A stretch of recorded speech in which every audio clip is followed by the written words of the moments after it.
ಕೇಳು, ನಿಂಗೇನು ಬೇಕು ಕೇಳು. ವರದೋಹವನು ಪ್ರಾಪ್ತ.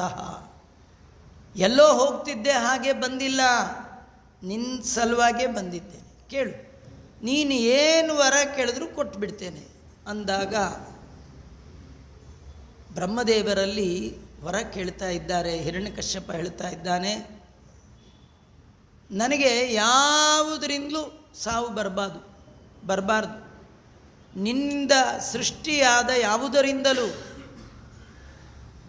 ನನಗೆ ಮೃತ್ಯುರ್ಮಾಭೂತ್ ಮಮ ಪ್ರಭೋ. ನಿನ್ನಿಂದ ಯಾವುದು ಸೃಷ್ಟಿಯಾಗಿದೆ ಅದು ಯಾವುದರಿಂದಲೂ ನನಗೆ ಸಾವು ಬರಬಾರ್ದು.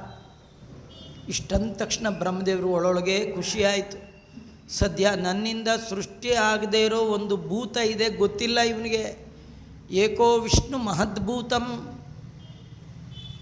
ದೇವರನ್ನು ಮರೆತು ತಪಸ್ ಮಾಡಿದ್ದಕ್ಕೆ ಹೀಗಾಯಿತು. ಅದಕ್ಕೆ ಯಾವುದೇ ದೇವತೆ ಹತ್ರ ಏನು ಕೇಳಬೇಕಾದ್ರೂ ದೇವರನ್ನು ಮರೆತು ಕೇಳಬೇಡಿ.